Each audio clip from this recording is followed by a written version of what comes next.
Tu vas surfer pour la première fois ou prendre ton premier cours de surf? Eh bien, tu es au bon endroit car dans cette vidéo, je te donne tous les bons conseils pour bien débuter en surf. Mais d'abord, je dois casser deux mythes. Le premier, c'est que tu ne vas pas utiliser une toute petite planche de surf super jolie, super design que tu vas porter sous le bras très facilement pour aller à l'eau. Non, c'est tout l'inverse. Tu vas utiliser ce qu'on appelle une planche en mousse. C'est une planche qui est très grande, très volumineuse et du coup très stable et surtout très sécurisante. Évidemment, lorsqu'on débute, on a besoin de stabilité, une planche sur laquelle on peut se coucher facilement pour ramer et qui ne va pas basculer de gauche à droite, et aussi une planche très stable pour faire son take-off et donc se lever sur la planche, pareil, pour qu'elle reste bien à plat sur l'eau et qu'on tombe moins facilement. En plus, c'est une planche, comme je dis, qui est recouverte de mousse, donc du coup, elle est beaucoup plus sécurisante. Si tu tombes sur ta planche, que tu te cognes avec ces ailerons, c'est des ailerons qui sont un peu mous, tu ne vas pas te faire trop mal. C'est donc voilà pour toi, mais surtout aussi pour les autres qui seront à l'eau en même temps que toi, car un accident qui arrive le plus fréquemment en surf, c'est de se blesser avec une planche, la sienne ou quelqu'un d'autre, car une planche qui est lancée à toute vitesse sur une vague et qui va cogner quelqu'un en pleine tête, ça peut bien sûr être très dangereux. Le deuxième mythe que je dois casser, c'est que tu ne vas pas surfer des vraies vagues lors de tes premières sessions. Tu vas surfer ce qu'on appelle des mousses. Ce sont donc des vagues qui ont déjà déferlé. Tu peux voir cette espèce de petits murs d'eau blanche qui avancent un peu plus calmement vers la plage et qui sont vraiment idéaux pour les surfeurs débutants. Pourquoi? Parce qu'il n'y a pas besoin de timing et de lecture de vagues. On va simplement pouvoir aller se placer devant une mousse, ramer et partir au surf. C'est beaucoup plus facile qu'avec une vague comme on appelle verte, une vague qui n'a pas encore déferlé, qui demande un placement et un timing parfait. Cela t'évite aussi de devoir passer la barre. Donc passer la barre, ça veut dire passer les vagues qui déferlent justement pour aller se placer derrière. Ça nécessite d'avoir une bonne rame et une bonne technique pour faire passer sa planche au-dessus des vagues. Ici, tu vas pouvoir simplement y aller en ramant facilement ou même en marchant avec ta planche à côté de toi. Mais évidemment, qui dit mousse dit aussi moins de puissance qu'une vraie vague qui est en train de déferler vu qu'elle a déjà déferlé. Et c'est donc absolument nécessaire d'avoir une grosse planche, donc une grosse planche de débutant, idéalement une planche en mousse pour pouvoir partir au surf sur ce type de vague, car avec une petite planche, ce serait complètement impossible, même pour des surfeurs qui sont expérimentés. En termes de matériel, tu as donc besoin d'une planche en mousse idéalement et très grande que tu vas pouvoir louer dans la plupart des shops et des écoles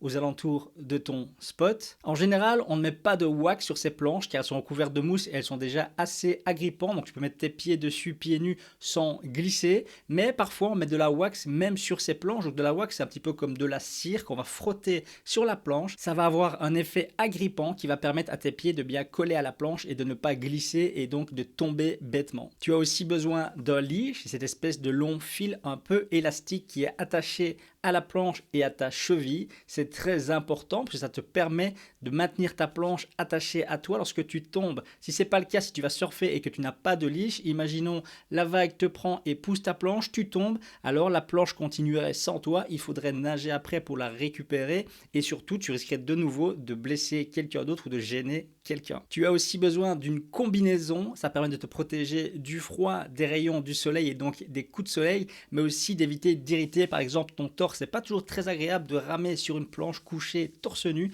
ça va t'irriter, ça va te brûler, donc la combinaison va vraiment te protéger aussi de petites chutes, de coups avec des rochers éventuellement, etc. Suivant le type de spot, tu pourras avoir besoin de chaussons, par exemple s'il y a des rochers dans le fond, si tu veux éviter de te faire mal aux pieds. Et enfin, très important, la crème solaire. On brûle très très vite sur l'eau avec la réverbération, donc il faut absolument penser à te mettre de la crème puissante et qui est évidemment waterproof, surtout sur le visage, mais aussi sur toutes les parties qui sont exposées au soleil. Maintenant que tu es équipé, il faut choisir le spot idéal, un spot adapté aux débutants où tu vas donc avoir des petites mousses faciles à surfer et surtout faciles d'accès, donc évite les mises à l'eau avec des rochers par exemple, essaie de favoriser une belle plage dans laquelle tu vas pouvoir mettre à l'eau très facilement. Fais attention au courant, par exemple dans le sud-ouest tu sais qu'il y a beaucoup de baïnes, renseigne-toi avant pour savoir où elles sont et comment elles fonctionnent. Et je te dirais que c'est bien là l'avantage de prendre un cours de surf plutôt que d'y aller tout seul. Ça te permet d'être avec un moniteur, un coach qui va évidemment choisir le bon spot pour toi, qui va t'expliquer le fonctionnement de celui-ci et à quoi il faut faire attention. C'est vraiment rassurant et du coup tu peux te concentrer uniquement sur ton apprentissage du surf et pas te stresser avec le spot et les conditions du jour. La première chose à faire lorsque tu arrives sur ce spot, c'est d'observer. Avant de mettre ta combi, d'aller à l'eau tout de suite,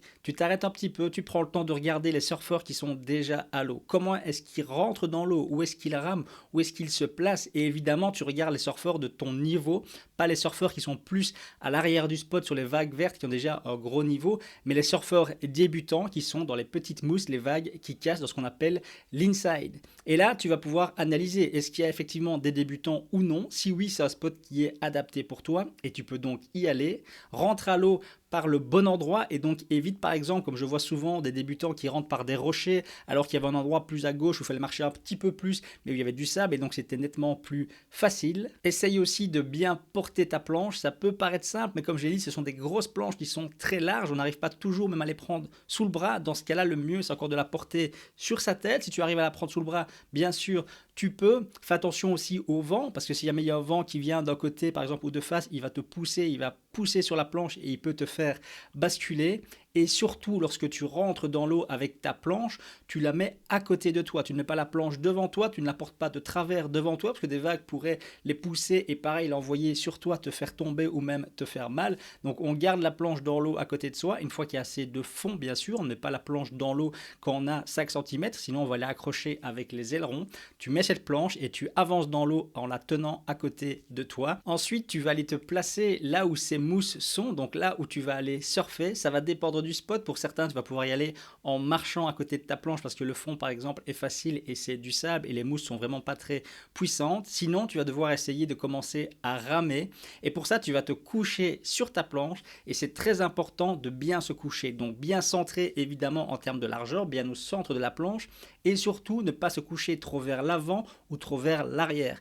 Tu vas vite le remarquer parce que si tu commences à ramer par exemple et que ton nez coule un petit peu, ça va très fort te ralentir.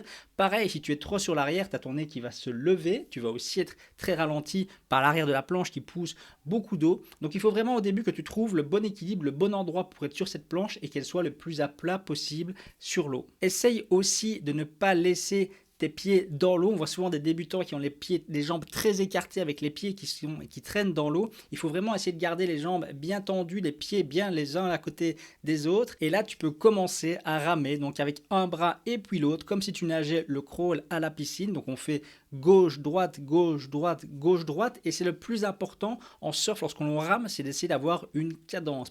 Tu vas commencer à ramer. Ta planche va prendre un petit peu d'élan et un petit peu de vitesse. Et là, si tu fais 1, 2 et puis que tu te reposes, elle s'arrête. Et donc à chaque fois, il va falloir redonner de l'élan et la relancer. Tandis que si tu gardes une certaine cadence, tu fais 1, 2, 3, 4. Là, tu gardes cet élan et tu conserves cette vitesse. C'est donc beaucoup plus facile de ramer comme ça. L'idéal, c'est de cambrer un petit peu le dos pour lever ta tête. Ça te permet d'avoir une vision sur ce qu'il y a devant toi et surtout de ramer plus facilement, notamment avec les mouvements d'épaule. C'est un petit peu la position cobra comme on entend souvent en yoga, mais c'est pas toujours simple car ça demande une certaine souplesse dans le dos qu'on n'a pas spécialement lorsqu'on débute le surf. Tu vas te rendre compte que la rame, c'est très très fatigant, c'est normal. Tu vas te retrouver affalé sur ta planche et tu seras crevé après une session d'une demi-heure ou d'une heure. C'est normal, c'est vraiment le plus difficile lorsqu'on débute en surf, c'est la rame. Maintenant que tu es dans l'eau, bien placé à l'endroit où il y a ces mousses et que tu vas pouvoir te mettre à surfer, il faut te coucher sur ta planche avec le nez de la planche qui pointe bien sûr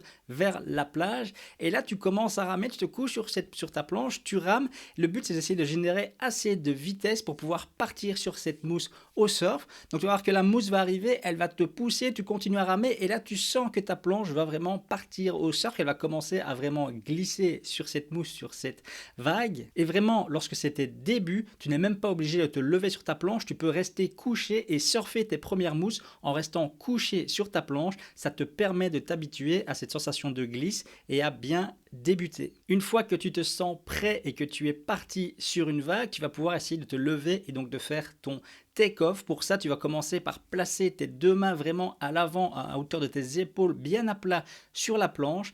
Et la technique la plus facile, il y a plusieurs techniques de take-off, mais la technique la plus facile, c'est de faire ce qu'on appelle un pompage. Donc tu vas vraiment pousser sur tes bras pour te mettre en position de pompage. Et puis tu vas placer ton pied arrière sur la planche et puis ton pied avant va venir se placer et là tu essayes d'avoir vraiment une bonne position, les pieds bien centrés sur la planche en termes de largeur, pas être trop vers l'avant ni trop vers l'arrière de la planche et essayer d'avoir un écart adapté, un écart entre les pieds où tu te sens à l'aise, où tu peux vraiment un peu plier les jambes et te sentir bien au surf. Au début, tu risques bien sûr de te retrouver sur les genoux, d'utiliser tes genoux, etc. Bien sûr, c'est pas idéal, mais personne ne t'en voudra. Tu auras le temps d'améliorer tout ça avec la pratique. Une fois que tu es debout sur cette vague et que tu surfes, eh bien profite du moment. Certains crient, d'autres lèvent les bras. Évidemment, profites-en. Tu es déjà devenu accro au surf. Ça y est, tu vas vouloir surfer encore, encore et encore.